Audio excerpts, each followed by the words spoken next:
ലോകത്തിലെ ഏറ്റവും എഴുതപ്പെട്ട ആദ്യത്തെ ഭരണഘടന സ്വഹീഫത്തുൽ മദീനയാണ്. സ്വഹീഫത്തുൽ മദീന എന്ന് പറഞ്ഞാൽ മദീന ചാർട്ടർ എന്നൊക്കെ വേണമെങ്കിൽ നമുക്ക് അതിനെ വിശേഷിപ്പിക്കാം. നബി സല്ലല്ലാഹു അലൈഹി വസല്ലമ തങ്ങൾ മദീനയിലെത്തിയപ്പോൾ അവിടെ യഹൂദരുണ്ട്, ക്രിസ്ത്യാനികളുണ്ട് കുറച്ച്, അതുപോലെ മജൂസികൾ, തീയാരാധകരുണ്ട്, അങ്ങനത്തെ പല ആളുകളും ഉണ്ട്. ഇവർക്കൊക്കെ ഇവിടെ ജീവിക്കണ്ടേ? മുസ്ലിങ്ങൾ മാത്രം മദീനയിൽ ജീവിച്ചാൽ മതിയോ? എല്ലാ ആളുകളും സന്തോഷത്തോടു കൂടി സമാധാനത്തോടു കൂടി ഈ മദീനയിൽ ജീവിക്കണം. എങ്കിൽ നബി സല്ലല്ലാഹു അലൈഹി വസല്ലമ തങ്ങൾക്ക് ഒരു പ്രഖ്യാപനം നടത്തിയാൽ മതിയായിരുന്നു.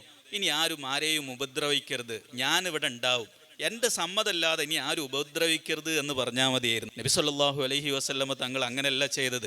ആദ്യം തന്നെ അത്തരം ആളുകളെ എല്ലാ മതന്യൂനപക്ഷങ്ങളെയും എത്നിക്കായിട്ടുള്ള ന്യൂനപക്ഷങ്ങളെയും എല്ലാവരെയും ഉൾക്കൊള്ളുന്ന രൂപത്തിൽ ഒരു ചാർട്ടർ ഉണ്ടാക്കി.